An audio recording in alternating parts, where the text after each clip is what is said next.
This is Conrado Casalo, your favorite Dallas Filipino realtor, and today I'm in Chicago, and I have a special guest. I have Brian Almavez, who is the one of the co-founders of Pogi Studios and one half of 777.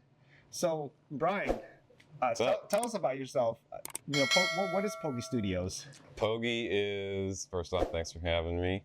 Pogi is a international production studio that does commercials, music videos, and we started dabbling in with Hollywood and film and TV. Oh, okay. And 777 is directing duo, me and my buddy. We are, if Pogi's the production company and it hires out different talent, directors, cinematographers, producers, 777 is one of that talent. Oh, so then 777 would go underneath Pogi when they need 777. Yes, we just did a music video this past weekend with one of the Grammy-winning writers for Chance the Rapper, and it was a Pogi production, and the director was 777, which is me and Jesse. Oh, okay. No, that makes sense. So how did you get started? Because I see this cam right here. How do we get started? So Pogi started in JP's living room in like 2010, 2011. How old were you? We were in high school. I was a freshman in college. He was a senior in high school. So probably right around 17. Oh, wow. 17, 18, somewhere around there. We started in his living room every Friday night after his wrestling matches. I'd come over and we'd get Wingstop and watch Kung Fu movies. And were you emulating, imitating the Kung Fu movies or what? We loved the cinematography. We loved the style. It was so different. Like, have you ever seen like a Filipino Coke commercial? The way it's lit, it looks a very certain type of way. And like when Ip Man came out with Donnie Yen, we were all about it. And JP was a photographer. Is a photographer, and we started there. Graduated up to doing little brand videos. Graduated into doing smaller ads, and 14 years later, here we are. Doing what are the big name clients? Are you allowed to say? Yeah. There's stuff we've done work with McDonald's. We've had stuff for MLB, played during the World Series. We had someone just played at the LA Shorts Festival with Scooter Braun and Jimmy Yang. And we have a lot of things cooking, but I saw that you guys did something for like teen magazine, Vogue. Vogue, yes, Vogue that was directed by Danny Mayugba, one of our directors out in LA. He's super talented. And then I saw it on Amazon. Amazon? Oh, that one was a spec ad. That was for funsies. That was just to keep. That was a passion project. Justin Leva did that one. Nice. So, what was like the biggest challenge? Being Filipino, because you don't see too many Filipino directors or cinematographers up and coming. What do you think the biggest challenge for you, not having the connections for film or with these big companies, did you have to go through, and then how did you manage to really overcome that?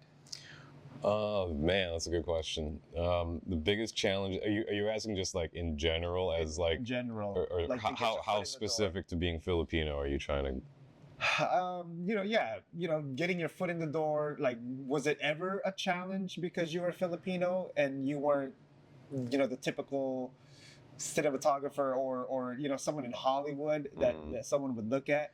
Like it's a challenge to this day. It's still getting the foot in the door is still a challenge, because our competition, when we start talking about like Hollywood stuff or even commercials, like the competition immediately becomes Robert De Niro.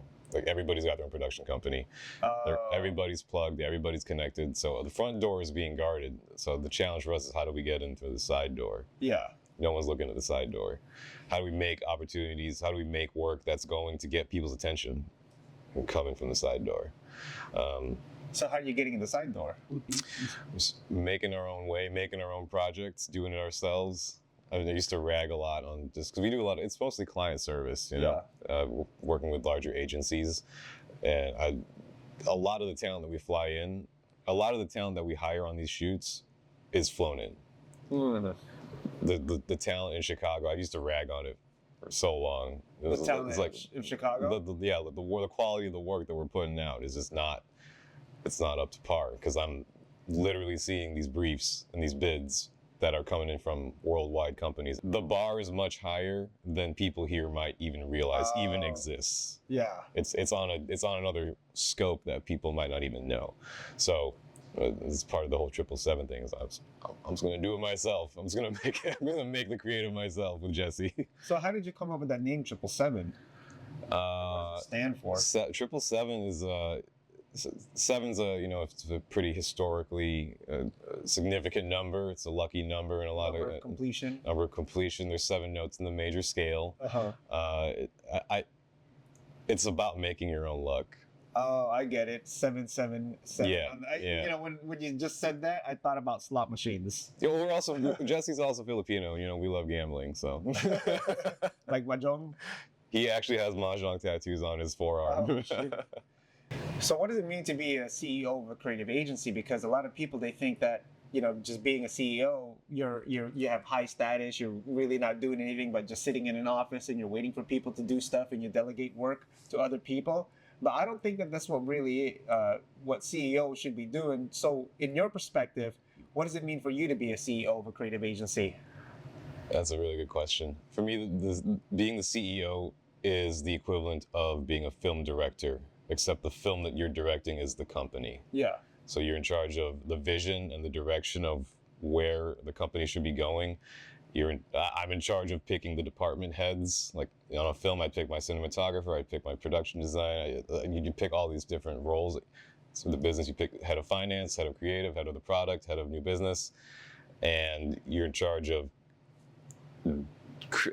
explaining and conveying a vision of a world that is not here. It's a destination to go after, and that's like the lofty part of it. There is the status element, which I keep as a small part of me because I don't like being in that moment or being in that persona all the time. Yeah. But there's also, you're in charge of creating the opportunities that are going to then deliver on that vision. And that's, I think a lot of people don't understand how much weight comes with that. Like at the end of the day, it is all on me. Man, you know what I just thought of when you said that? Was Moses in the Bible. Think about this, right? He didn't have a clue what he was doing, right? But God gave him a vision and he said, hey, I'm going to take the Hebrews out of slavery and put them into the promised land. And Moses is like, okay, whatever, right? Like, you're the one that's going to do this. But when he had that vision, he had to go carry out that vision. And when they were grumbling, when they were complaining, when they didn't know what's going on, they didn't have the vision themselves, and they wanted to quit, they wanted to go back to the lifestyle that they were at as being a slave, he says, no, we're going to keep going. And then the pillar of fire, the clouds, the Red Sea being split, and he got there. And even during that time, his father-in-law actually told him, yo, you're doing too much. You got to start to delegate because you can't take care of 2 million people. And then they think in that time he had a paradigm shift of, wait a minute, I'm running this inefficient. So with the CEO looks at the vision and saying, okay, you know what, this is very inefficient. How can we make this more efficient? And how can we get to that vision a lot faster? Yeah, that's a big part of it. It's hard to do that. That involves taking a step back. Yeah. And when time just keeps going, the bills just keep coming. It's hard to do that. It's hard to take a step back and disconnect from it, and because you get that clarity when you get to see the whole picture. Yeah. And that's the thing that when you're in the moment, I think a lot of creatives don't realize is what you need to do. You think you have to keep going. Like I thought that too. Just keep going. Just keep pushing. No. When did you realize that you had to step back? 2022, I took that year off, gave JP the keys, one of my co-founders. Yeah. Said, you're the boss. I allowed myself to hate everything about this, and everything about this was what I created. Yeah. And that involves me and my perspective and the way I looked at things. So I've been very trepidatious. So when you hated it, you're saying that you hated the model that you built and you felt like you had to reinvent that model, or what did you hate? No, it was just me. We did end up, after I came back, I saw that we needed to start reinventing some of the model, but that in the moment what I was talking about was just me and my perspective. We can tie that back to what people don't realize about being the CEO is especially if you're in your 20s, if you're starting something, if you're young, there's a lot of things that I had to learn about myself, like emotional regulation, just to have a meeting, like a creative meeting.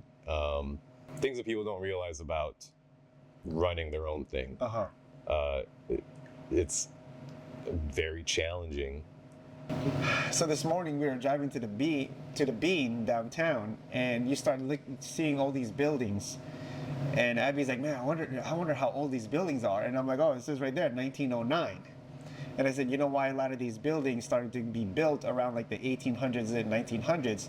Just like the fire in Seattle that rebuilt Seattle, there was a fire in Chicago that rebuilt Chicago." And the architecture was pretty much, the Freemasons.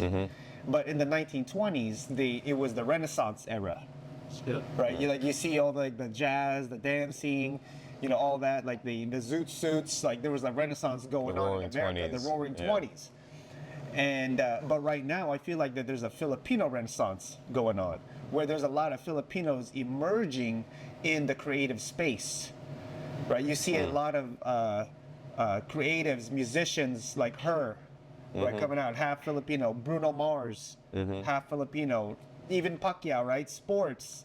There was actually a track star that made it from America who's on the Philippine team, and she's supposed to be like one of the fastest, people, like runners right now going into the Olympics.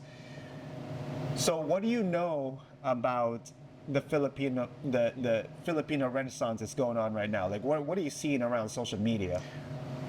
I think I don't know if I'm the right one to ask about that, honestly. I'm in the eye of the storm. Like, if there is a Filipino Renaissance, I'm in the middle of it and I can't see what's going on. I do think that entertainment and music in Chicago is run by Filipinos. There's my friend Chris upstairs, Chris Classic. He has his studio. There's like 30 Grammys up there. My other friend, like all the DJs for the Bulls except for one are Filipino. Are you serious? Yes. So Chicago is really that big with the Filipino scene? We are, but it's the Filipino American scene. That's how I'll describe it. It's not like, look how there is a large scene, but I would describe it as maybe more Filipino American. Yeah, well, like us. We're like Filipino us. American. Yes, yeah. I don't mean like people from the Philippines that came here, but we're from America. Yeah, we were born and raised here, and we so happen to be Filipinos. Yeah. And not to knock on the nurses and engineers, because most of my family are nurses and engineers, right, or farmers, but it's something different that we weren't raised to be like, hey, why don't you own your own creative agency when you grow up? Yeah, that's not ingrained in us. Well, it was for me with my parents, but really, yeah. They told you to be creative. My parents are American as. Can I say that? Can you bleep that? We can bleep it out. My parents always encouraged me to do whatever I wanted to do, and my family in the Philippines is very, very creative and very entrepreneurial. Oh, wow. So I don't know if I'm the right data sample for this, because a lot of people don't have that experience. They don't have that background that I have had growing up to see that it is a path. To see that it is something that's possible. Yeah. So they didn't resist. They said, "Go for it." Always, go. Wow. They always told me to go find out, which I'm very grateful for. My mom's huge into movies. She has a whole wall of DVDs. If you see the living room at their house, just a huge wall of movies. My dad's a massive music fan, and I am the combination of both. As I'm heavily in film, and I'm pretty heavily in the music scene as well. That's interesting. To tie it back to your point about like the Filipino Renaissance, I think that Jesse and I for 777, we interviewed his Lola last fall, and we asked her what her thoughts were on not having grandchildren that speak the language. She doesn't care. My parents don't care. My parents never taught me Tagalog. But they know how to speak it. Like me and Jesse? No, your parents. My parents do. His Lola does, but it doesn't matter to them, because the culture will live on. She actually said that. the culture and the practices and the identity of being Filipino, it lives on in whatever is true to our experience. However we are, this is what being Filipino looks like. But you hang out around my cousins a lot over here. I do. So you're around, like, because they're straight up from the Philippines. You know, when they're like 10, that's like old enough, like 10, 11 years old. Yeah. That's old enough for them to understand, you know, a little bit more of the Filipino culture than us who were born, you know, we were born and raised over here. Yeah, yeah. Right? And they all speak Tagalog. Yes, yeah. I think that's a good point, is that when you look at the work that Pogi or 777 does, you wouldn't know that we're Filipino. Yeah. Other than the name, maybe, if you see our photos, you wouldn't know that this is Filipino. And that is my strength, I believe. That's what makes it so strong, is that it's not siloed off to just one community. Yeah. It speaks to a broader audience, it's really universal. diverse. Yeah. And it's all about feelings. Feelings are universal. Yeah. But then the way that we tell those stories, it's a perspective that is going to have that Filipino identity ingrained. It's going to be interwoven in the way that we show or depict characters, the way we depict people. Filipinos are very community driven. If you go to a Pogi set, it is miles different from any other set. Why is that? I think it's because of that community element. The Filipino community element. Yeah, yeah. You're here for the baby shower. People flew in from around the world for this baby shower. Yeah. It felt like a Pogi shoot at this baby shower yesterday. I was just telling Abby yesterday, I'm like, you know, I've never been to a party where there's a lot of creatives and a lot of photographers just taking out their cameras, not their iPhones, but they're taking out expensive cameras, like, yay, taking pictures. Yep. The photos from yesterday are going to be the most cinematic photos ever. Who needs a photographer, you know? Yeah. Everybody there was one. Exactly. So it gets ingrained. The identity lives on in the work. It lives on in the way that we make the work. And it's taken in a way that I think it's instead of being siloed off and being just for one community, we find the things that are universal and we weave those things into the story. We weave it into the way that we choose the crew, the way that we cast it, the way that we execute it.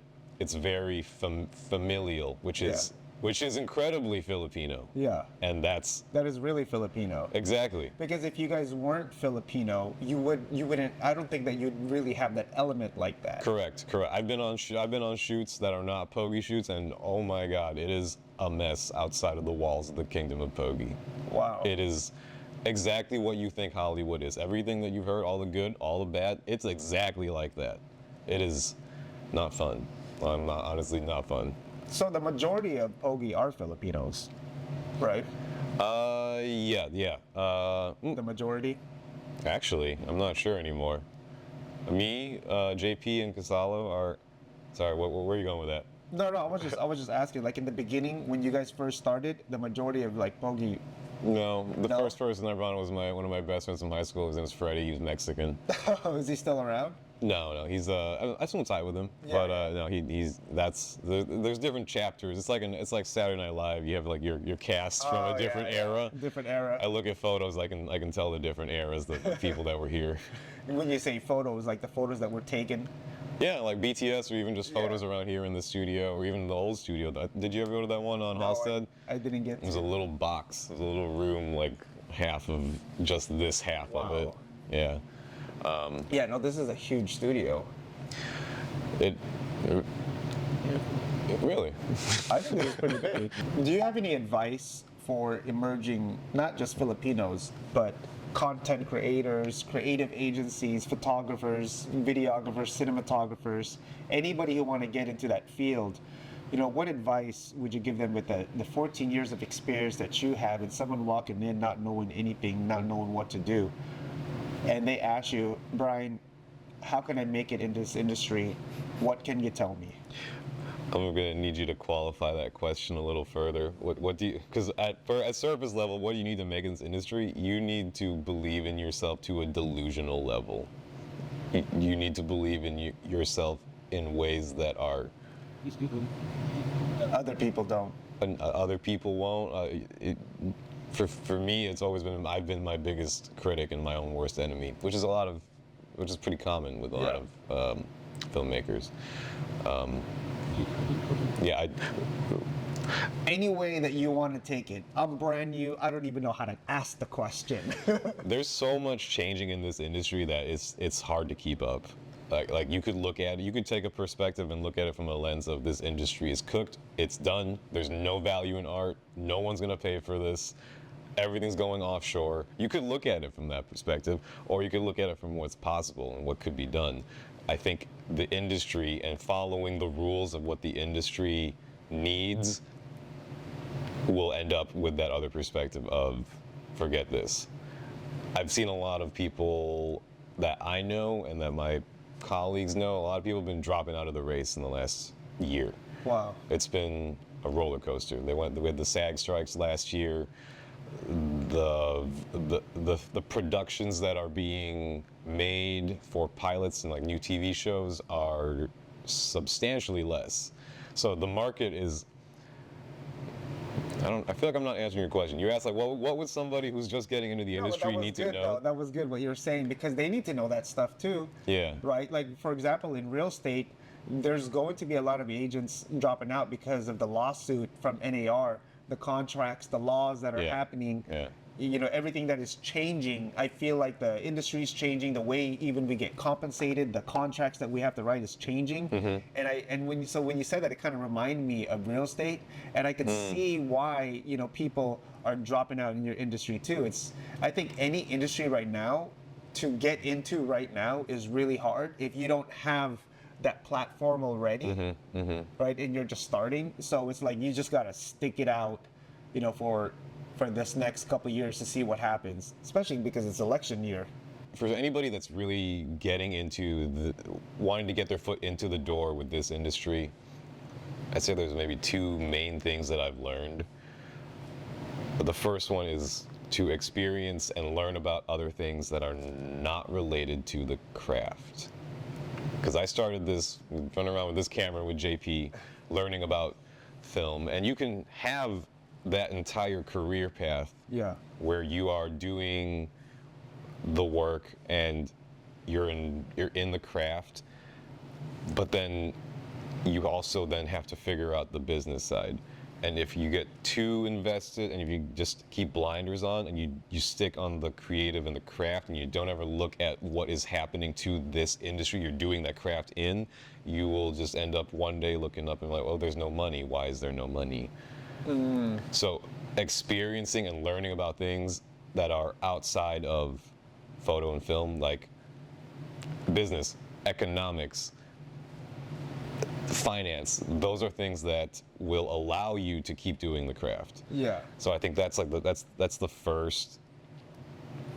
biggest thing that I've honestly at this point learned is how to balance that. Like I've been learning when to go in and creative and put on those blinders, and then when to step out of it. And you know how to switch. I feel like I'm getting pretty good at it, getting the hang of it. Well, where can the viewers find you on social media? You can find me on Instagram. It's mostly that. Instagram is @Brian_Alma, ALMA. Pogi's @Pogi Studios, and then 777 @777studio.co. Just Instagram? What about, like, you have YouTube yet, or? I have a personal YouTube, but we've dabbled with Pogi's having a YouTube. But no, you can find me on LinkedIn. I'm pretty active on LinkedIn as well. Yeah. So what I'll do is I'll just link the description, or I'll link it in the description. Yeah. And any last thing you want to say? What do you want to know? No, anything you want to say, about what you're doing. What does the future look like for Pogi Studios? You want to give us some like discreet descriptions? Yeah, I'm trying to build something as big as Disney. I'm trying to be the Filipino Mark Cuban. Oh, okay. Even though he's not involved with Disney. I want to make sure that I'm in for the ride too. Oh, yes, you are. Yes, you are. What do you mean by that? AI? No, I just don't want to be. Hey, if you're gonna be as big as Disney, I'll be like, man, you know what? I was interviewing him when he said that. Hell yeah. So is there any last things that you want to say? Probably like, what does the future look like with 777 and Pogi Studios? Future? I'm excited for the future. I got to direct that music video the other week. That was my first time directing in 3 years. Wow. And that was the first time I got to do the co-directing thing that me and Jesse had been planning to do under Pogi's name, under 777 for Pogi. Yeah.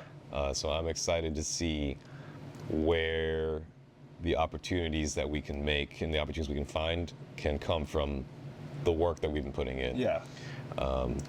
And a lot of that has come from what we've been talking about earlier, which is when to put on the blinders, when to be fully creative, and when to step back, and when to look at maybe a macroeconomics picture, and seeing how we are just a piece in this larger puzzle. Yeah. Because a lot of that has come from that analysis. You just directed a music video for the first time in 3 years. When does that come out? Yes, co-directed with Jesse under 777's name. Came out this past Wednesday. Okay. It's called Mad Honey, and the artist is The Mind.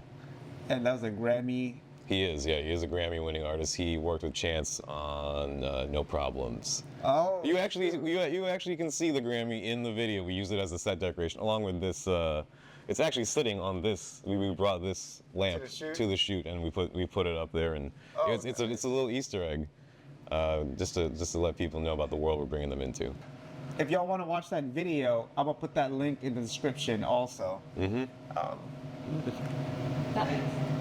With that being said, we're just ending it now? Yeah, you're removing Okay. the call to action now. Okay.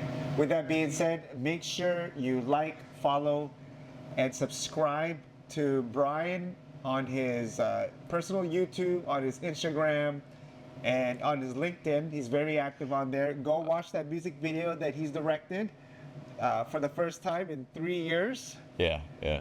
With that being said, don't forget to comment, like, and subscribe. And I'm gonna link all the links for Brian. So if you want to follow him on a social media platform, and also watch the music video that he has directed for the first time in 3 years, that will be in the description also. Y'all have a wonderful day. Peace. Someone send me Bucky's jerky, please.